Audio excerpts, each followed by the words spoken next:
Collector, railway, police તંત્રથી લઈને તમામ અધિકારીઓને લેખિત આવેદન આપવા છતાં કોઈ ઉકેલ નહીં આવતા ગામ લોકોએ આંદોલનના માર્ગે ગયા હતા.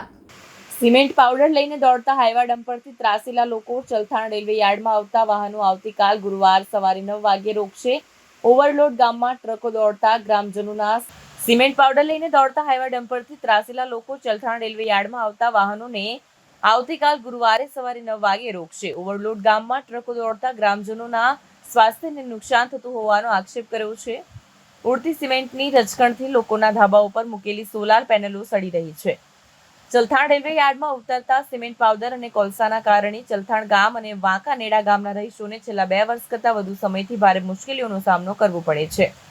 ભારે ટ્રકો હાઈવા ડમ્પરોમાં ઓવરલોડ મટીરીયલ ભરી ખુલ્લામાં લઈ જવાના કારણે રોડ ઉપર જતા ડમ્પરોમાંથી મટીરીયલ રોડ ઉપર પડે છે અને ઉડે છે, જેના કારણે રોડ ઉપર ધૂળ માટીના થર જામે છે અને બાઇક ચાલકોની આંખ અને શ્વાસમાં જાય છે, જેથી લોકોના સ્વાસ્થ્ય પર તેની અસર થવા ઉપરાંત ધૂળ અને રજકણો ગામજનોના ઘર ઉપર પણ ઉડે છે, જેના કારણે ગામના લોકોના ઘરના બારી દરવાજા બંધ રાખવા પડે છે, તેમજ લોકોના ધાબા પર મૂકેલી સોલાર પેનલો સડી જાય છે, જે માટે 15 દિવસ પહેલા લાગતા વળગતા વિભાગને લેખિત જાણ કરવા છતાં કોઈ નિકાલ ન આવતા ચલથાણ સરપંચ મહેન્દ્રભાઈ દેસાઈ, ડેપ્યુટી સરપંચ ભોળાભાઈ ભરવાડ, વાંકાનેડા સરપંચ કૃણાલસિંહ ગોહિલ, ગ્રામ પંચાયત સભ્ય કૈલાસભાઈ દરવેશી, ધર્મેશભાઈ મહેસુરિયા, તાલુકા પંચાયત સભ્ય દેવેન્દ્રસિંહ કપલેટિયા, રાજુભાઈ ભરવાડ અને ચલથાણ ગામના આગેવાનોએ આવતીકાલે આંદોલન કરવાની રણનીતિ ઘડવા માટેની મીટિંગ પંચાયત કચેરી ખાતે મળી, જેમાં સર્વેનું મતે રેલવે યાર્ડમાં આવતા વાહનો રોકી ચક્કાજામ કરવાનું નક્કી થતા આજે સવારે મોટી સંખ્યામાં લોકો ઉપસ્થિત રહી ગ્રામજનો ગાંધી ચિંધ્યા માર્ગે ઉગ્ર આંદોલન કરશે. કેમેરામેન હકીમ શેખ સાથે વસીમ હાસમીનો રિપોર્ટ, આઝાદ ન્યૂઝ, સુરત.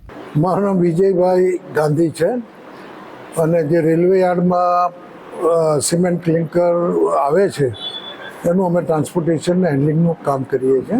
વિજયભાઈ, થોડાક દિવસ અગાઉ જે પ્રમાણે ગ્રામજનો દ્વારા તમને અરજીઓ તેમજ મોટી રજૂઆતો કરવામાં આવી હતી કે ક્યાંક ને ક્યાંક સમસ્યા ઊભી થઈ રહી છે, શું નિરાકરણ આવશે તમારું? અમે નિરાકરણમાં એ કે અમને બી ખ્યાલ છે, અમે એવું તો નથી જ કહેતા કે ભાઈ નથી 10 તૂટતું, 10 તૂટે છે, તો એની માટે અમે પ્રિકોશન લેવા માટે બહુ પહેલાં બી ટ્રાય કરેલી, પણ હવે રેલવેમાં એવું છે ને કે પરમિશન મેળવવી બહુ અઘરી હોય છે એમની પ્રિમાઇસીસમાં કામ કરવા માટે. તો હાલમાં જે અમને પંચાયત તરફથી લેટર અમને મળ્યો, બધાને તમે અલગ અલગ ખાતાઓને ગવર્મેન્ટના ખાતામાં આપ્યો, તો એ પત્ર દ્વારા અમે રેલવેમાં રજૂઆત કરી કે ભાઈ આ લોકોને તકલીફ છે તો તમે અમને અહીંયા 20 ફૂટનું, આમ તો 30 ફૂટનું થવું જોઈએ, પણ 20 ફૂટનું તમારી દિવાલ હોય 5 થી 10 ફૂટ વચ્ચે, અને એની ઉપર અમને નેટિંગ કરવા દો. અહીંયા બી અમે કપડાનું નેટિંગ નહીં કરીએ, અમે જે પોલિમરની નેટ આવે છે એનું કરશું કે જેથી ડસ્ટ રોકાઈ જાય, બરાબર. અને બીજું કે અમે એમનો પ્રોબ્લેમ એવો હતો કે ભાઈ માર્કેટમાંથી બહુ ગાડીઓ પાસ થાય છે, તો અમે કીધું કે અમે સિક્યુરિટી મૂકી દઈશું અને એ સિક્યુરિટી માર્કેટ બાજુ કોઈ ગાડી જ નહીં જવા દે, ફક્ત અમે ચલથાણ સુગરથી જે 1.5 કિલોમીટરનો રોડ છે ત્યાંથી પાસ અમારી ગાડીઓ થઈ જશે. બીજું એમનું એક એવું બી કહેવું હતું કે ભાઈ નીચે જે ઢોળાય છે ક્યારેક તો એ અમારા રસ્તાને જામ કરે છે, તો અમે એ પણ એમને કીધું કે ભાઈ જે તમારા રસ્તા જામ થાય છે અને અમારેથી પડે છે જે, તો એ મટીરિયલનું અમે સફાઈ કરાવી દઈશું તમને, અને એનું જે કંઈ બિલ હોય કોન્ટ્રાક્ટ બી પંચાયત જ નક્કી કરે, અને એનું જે કંઈ બિલ હશે એ અમે પે કરી દઈશું. પાણીની ટેન્કર અમે રેગ્યુલર છાંટીએ છીએ. નેટ બાંધવાથી સોલ્યુશન આવી જશે સાહેબ, 80 થી 90% અત્યાર સુધીમાં આવી જાય. હાલ અત્યારે તેઓનું કેવું છે કે ટ્રકમાંથી મોટાભાગની ડસ્ટો પણ ઉડી રહી છે અને ટ્રકો પણ બંધ કરવાનું છે, તો આ કઈ રીતે સોલ્યુશન આવશે? ને એમાં એવું છે, પછી અમારે કમ્પલસરી તારપોલિન વગરની ગાડીઓ ભરવાનું બંધ કરવું પડશે. જે અમે અહીંયા ક્યારેક ચલાવતા હતા, કે ટ્રકો બી અહીંની જ છે બધી, બરોબર છે, આજુબાજુના ગામોની જ છે ટ્રકો પણ, તો અમારે તમારી ઓવરલોડ ભરાય છે, શું હકીકત છે? આ તો ક્યારેક ભરાય છે, જરૂર હોય તો ભરાય છે, હંમેશા ભરાય એવું પણ નથી, પણ ક્યારેક ભરાય. સમસ્યા વર્ષોથી હતી, પરંતુ અત્યાર સુધી જાગ્યા નહોતા, જ્યારે લોકો બંધ કરવા નીકળ્યા ત્યારે તમે જાગ્યા છો, શું કહેશો?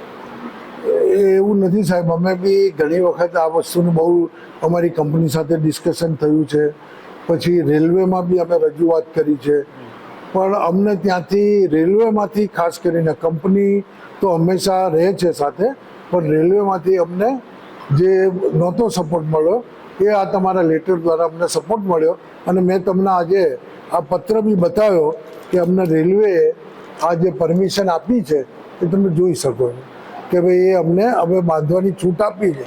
તો અમારું બી ગામવાળાને એક જ નિવેદન છે કે ભાઈ તમે જો ખર્ચો બહુ મોટો છે પણ છતાંય તમે જો 2-3 મહિના જોઈ લો અને તમારી રિક્વાયરમેન્ટ મુજબ અમે કામ કરી શકીએ તો કરવા દેજો, નહીં તો અમે બંધ કરી દઈશું. નામ કુણાલસિંહ બલવંતસિંહ ગોહિલ, સરપંચ માકાનેરા. આજ રોજ ચલથાણ ગ્રામ પંચાયતે માકાનેરા અને ચલથાણની સંયુક્ત મિટિંગ બોલાવી હતી. એમાં બહોળી સંખ્યામાં ગ્રામજનો હાજર રહેલા હતા. છેલ્લા કેટલાક સમયથી અમે પત્ર વ્યવહારથી અમારો વિરોધ નોંધાવ્યો હતો.